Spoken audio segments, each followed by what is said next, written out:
Dying Light 2 is brutal, looks awesome and sounds very ambitious, and they finally shared the gameplay that I was able to see behind closed doors at E3, so I wanted to give my impressions and also share some awesome details that I learned about this very promising looking game.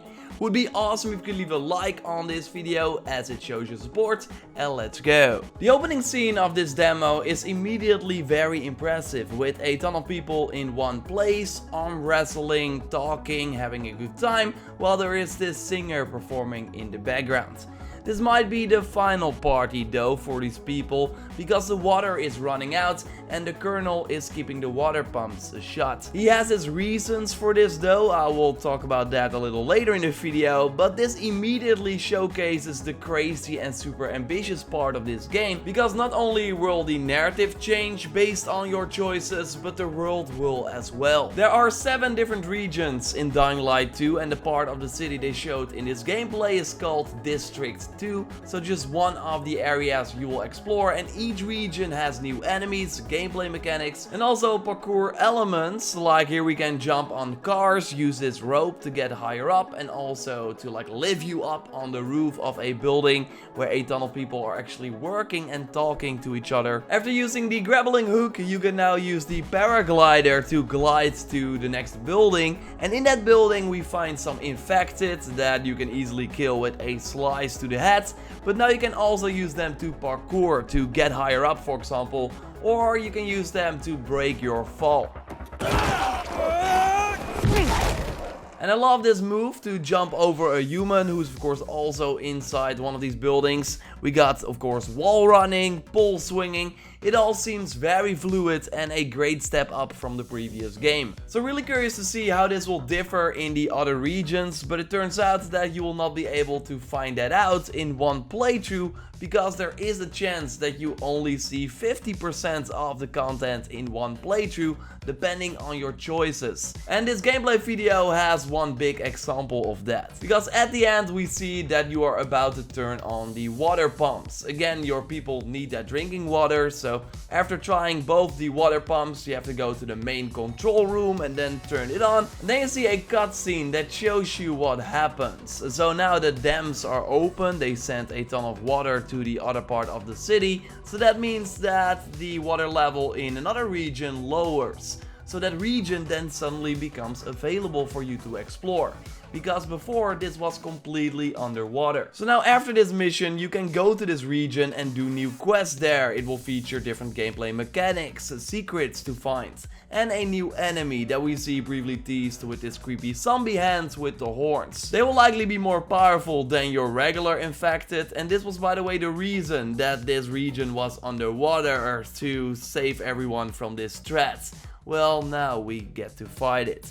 So it seems that if you did not turn on the water pumps, then this region would not open up, it would remain underwater, so you would not be able to do the missions or fight these new creatures. Again, you could only see 50% of the content that this game has to offer, depending on your choices. They already confirmed that there will be New Game Plus though, so that is a way to still be able to see the other outcomes and the regions without losing your progress. And also, just like the first game, Dying Light 2 will feature co-op with up to 4 players, and how it works is that you play around in one person's game. So one player is the host and you get to explore his or her world. So might be that this player made completely different choices, so then you get to experience that and maybe explore another region that you did not unlock in your playthrough. So yes, the impact of your choices sounds really awesome and interesting, but we of course have to wait and see if it will really be as drastic as they say. But the statement that you can finish the game without seeing 50% of the content is pretty big. We see another big choice at the beginning of this gameplay presentation, where you can choose to stay with Frank, who was shot, and make sure that he stays alive, or go after the van and to the colonel to fix the drinking water. Because you go to the colonel and not stay with Frank, he dies, but maybe he would have lived if you did not leave him alone. So then you would maybe continue the story with Frank in it, while right now he of course died. Don't think that every choice has that big of an impact, obviously. Like later on we see you threaten the driver, but you could have kicked him out of the van as well. Driving a vehicle is an addition in Dying Light 2, but just not the focus. So maybe in this mission you can do it, I'm not sure because they did not show it. but the focus in terms of how you get through the world is obviously on the parkour. But yeah, either way, kicking this guy out would not have been that smart, because then it would be really hard to get inside of the fort of the Colonel, because this guy Steve knew the code to get in. He did raise the alarm though later on and alerted all the enemies in the camp, while maybe otherwise you could have gone for a more stealthy approach. Now we have to fight, and that's of course another major part of the Dying Light 2 gameplay, parrying or dodging incoming attacks and then swinging your weapon around to slice the enemy. And I love how fast the enemies drop, especially after enabling the shock mod on your blade, sending the enemies flying. So at one point you get to the Colonel's room, talk with him, but decide not to work together but negotiate via a fight, and then you get one guy shooting at you with the new Scorpio weapon that you can also steal from this character.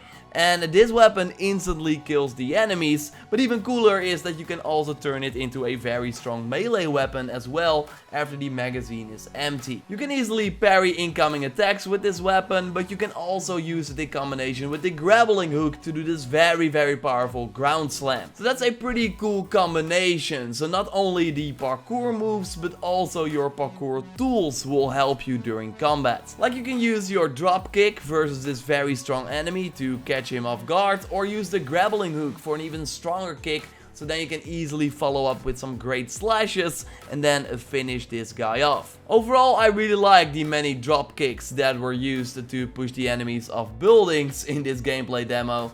Looking very cool. And of course, Infected will be a big enemy in Dying Light 2 as well. We got a small taste of their horror in the dark zone that you enter by accident, but luckily you got this UV flashlight and a UV flare that you can put on the ground so the enemies in the area are stunned and then will not come after you for a few seconds. It's of course the question how scripted this all was. I'm pretty sure that they went through this dark zone area just to show you that it's there, while maybe you could have chased this fan through another way. Also, when you jump into the fan and Steve pulls over, then you also like immediately are on the right way to the fort. So of course in demos like this it's always really well thought out, while we will have to wait and see how it will be in the game, how many different paths there will be to this sort of outcome. But overall I'm really intrigued, and I think that this gameplay demo did a great job of kind of highlighting what this game is all about. I also like how seamless you go from gameplay to the conversations and then back to gameplay. I really love this E3 2019 presentation impressed. And it's also great to see that they are taking their time with this game. The first Dying Light came out in January 2015, and now 5 years later we get this sequel, or even more than 5 years.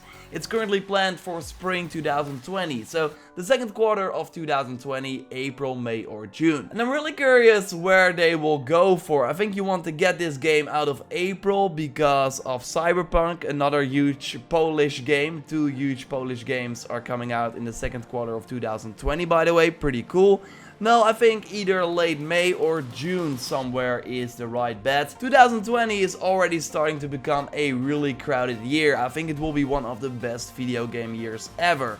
And I think it would be a shame if Dying Light 2 gets overlooked, because they are really enhancing everything from the first one from the looks of it, and they go even well beyond that with their choice and impact system. They got some work ahead of them in terms of marketing though. The game is currently pretty low on the most wanted Steam games list, even under Biomutant, a way smaller game from THQ Nordic, or even under Destiny 2 that will release on Steam soon. And their approach with this gameplay demo did not help, I think.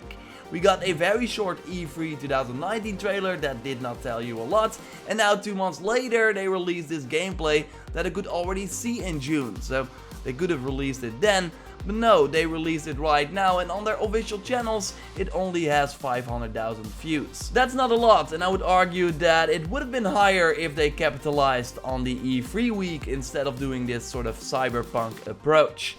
It doesn't take away anything from the quality of the game, just an observation that I have. The first one did of course really well. I still think that this one can do really well, but this one has to do way better than the first one, I think. I think they can really make Dying Light 2 a huge thing if they do the marketing right.